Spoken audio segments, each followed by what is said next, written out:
Beautiful day on the way. I'll tell you more next on 95.9 FM. Now, the Furniture Shop Lazy Boy Comfort Studio brings you the latest weather. Good morning. We're in for a nice, balmy day today. Sunshine, light winds. How about a high of 76, maybe 77?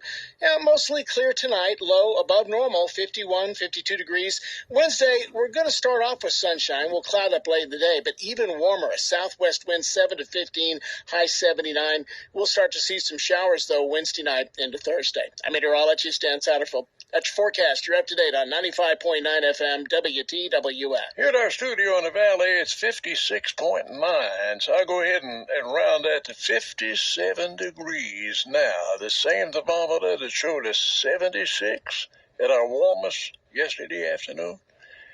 And then this morning got down to 50 degrees. Sunrise occurred locally at 6:16 a.m. this morning and was set this evening at 5:40 p.m. News and weather together. The 8 o'clock edition, Tuesday morning, and time to recollect with Tony. Tony Simmons, good morning to you. Good morning, Bruce. It's a beautiful day here in downtown Douglas. Absolutely. At 47 degrees when you signed on this morning at 6. Then now it's up to 50. It's up to 50. And I've been out raking some straw this morning in my neighbor's yard, getting some straw, and it's just beautiful out there. Gosh, I can imagine. Well, I'll get out there here in a little while because it was just pitch black when I came in. Yeah, oh, I bet. Gee whiz. So you're doing some recalling about going fishing today? Going fishing? Yeah, this is you and Tony Cooley all the time, and I've known Tony ever since back in the 80s. His dad used to drive a school bus for me, and his mom and dad were just special friends of mine. But last Saturday and I were eating breakfast down at the Sneak Cafe, Sneak Crossroads, and there were all kinds of people in that room there that said they listened to us every Tuesday morning. One of them was a 94-year-old lady, lives down around Blunsville. Sweetest thing. I bet she didn't weigh 80 pounds. And I told her I'd give her a shout out. She's a sweet, sweet lady. And then Dan Brown was there. Dan lives down below Sneed, and he and his wife have been friends of our family for 60 years. But he was asking me about fiddle worms. And that kind of, brought up my memory of going fishing. And when us boys and Daddy out there used to find fiddle worms in a moist area around the barn or the sheds. They usually covered up with leaves, and we would take those leaves off, and we would dig down and get our fiddle worms to go fishing. And that brought up my recollection going with Daddy. Daddy would always go down to the Short Creek Bridge on Highway 227 at the Short Creek Fishing Camp. It used to be called Short Creek Fishing Camp then. And we'd fish under the old bridge there. We'd use those fiddle worms, and Daddy would fix up homemade dough balls as bait. And we would just use a pole and a cane and a float, and that's how we caught our mess of fish. And I remember catching them, and then we'd bring it home, and Daddy would dress that fish, and Mom would cook it, and with some French fries and hush puppies, and it sure was good eating. Big old onions, good old onions. I remember that. And then we'd use those fiddle worms also. Boys would get them, and we'd go fishing down at the little creeks. You know, there wasn't very big fish down at the creeks because sometimes the creeks would get dry. Yeah, that's true. But they would all hold some type of holding station there, pond area of a pond, and we'd fish. Sometimes we'd fish practically half a day, not catch anything, but then sometimes we'd catch something, and that was a treat. We were just fishing then just for the fun of it. Oh, absolutely.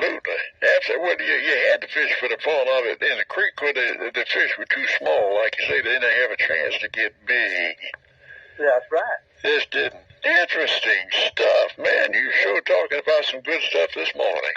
Well, that's just the things that Mr. Brown refreshed my memories of, and so many people out in the store where I work and see out people out in the community say they listen to us. And I said, well, write down some ideals. I told Dan the other day, I said, Dan, you're full of knowledge. I said, write down some ideals and get your grandson to email them to me. So maybe I'll get some more of his ideals too. Gosh, I sure hope so. If you don't mind, broadcast your email address a couple of times, Tony, please. Okay.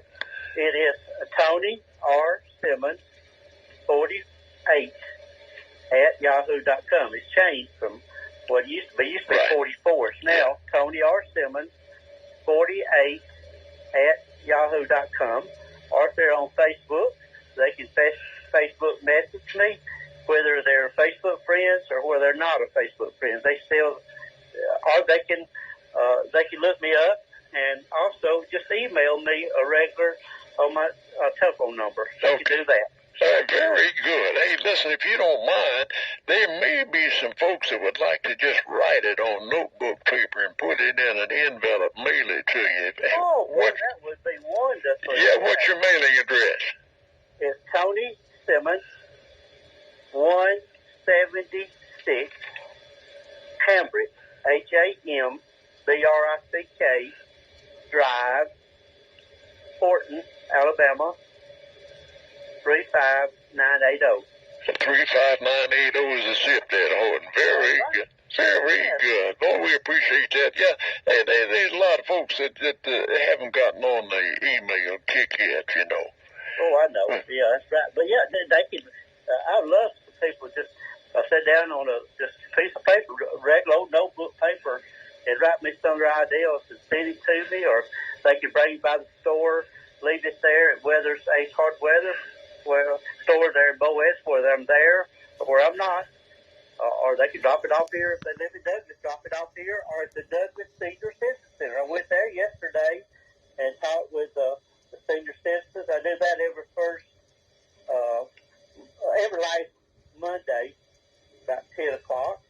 And then, of course, in addition to your show, Bruce, I'll be speaking Monday, which I do every first Monday on WBSA. All right. Smith from 8 to 8:30. Good for Ricky. We'll be reminiscing on things you remember when this coming Monday, WBSA 93.5.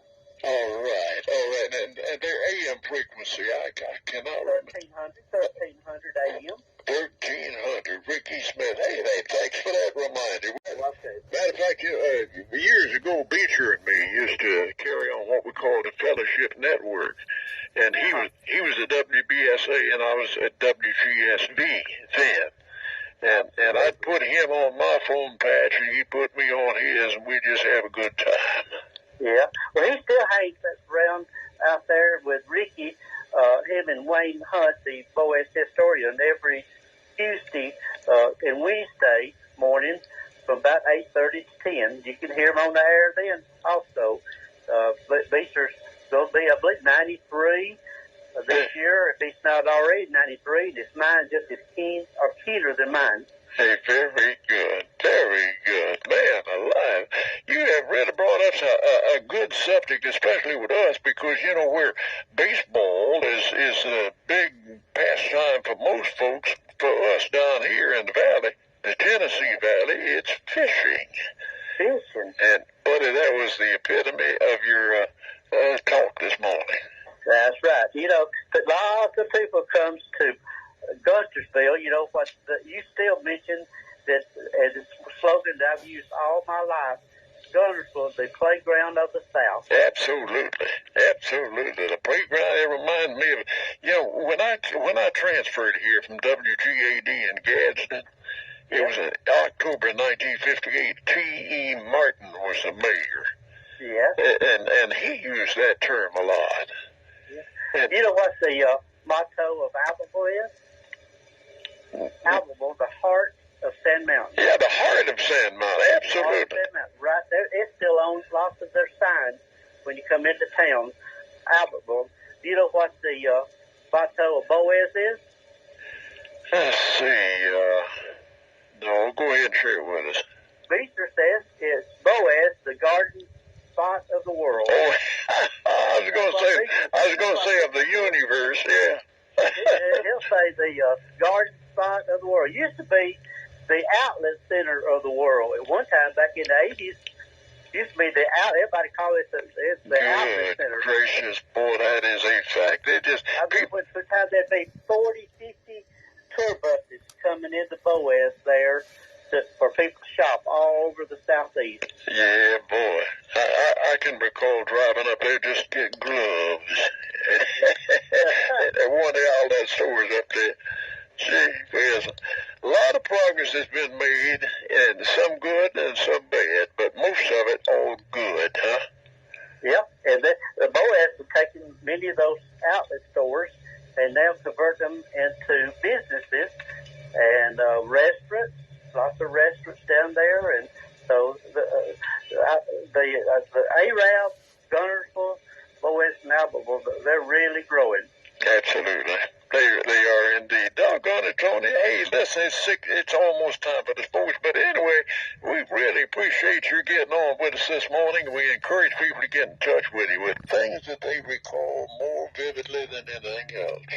That's right. I'll talk to you next Tuesday. See you then. Hey, bye-bye. Always great. Every Tuesday, folks, if you have ideas of things you recall, then get in touch with Tony at the address that he gave you. And we'll speak sports here in a minute. But right this instant, I can tell you about what's going on out here at Foodland. Hey, food shoppers, the home folks out at Foodland are getting a start on their March sale on this last day of February. Brother, don't you save when you buy your foodstuffs at Foodland. This week, their fresh ground beef that's 73% lean and family packs is only $2.79 a pound. Over in the produce market, fresh strawberries get you 2 1-pound packages, sweet and delicious strawberries, $4. Hey, these specials are effective this week. This week, we're featuring picked sweet cream corn, 3 of our 16-ounce chub, golden or white corn cobs, $5. See what I mean about money savings? You sure get them at Foodland this week. We're right across from the high school in the Southgate Shopping Center. Come on, you'll shop, you'll save at Foodland. Now, Willikers, no, there won't be any more February after today. I know, we recognize a couple that's celebrating an anniversary on Leap Day, which isn't tomorrow, because tomorrow's going to be the first day of March. A leap year is a calendar year that contains an additional day added to keep the calendar year synchronized with the astronomical year or the seasonal year. Any year that's evenly divisible by 4 is a leap year. For example, 1988, 1992, and 1996 are leap years. And that's something. The next leap day is February 29th, 2024, not tomorrow. Tomorrow's going to be the first day of March. So, we'll take a look at March listing of birthdays and anniversaries on the club tomorrow and just having a great time together, ushering in the windy month of March. And the wind yesterday didn't suit me for a while, didn't you? Hey, speaking of wind, we'll meet you on the breeze in the morning in 2 minutes. We'll say, good Lord willing, on the first day of the new month. See you then.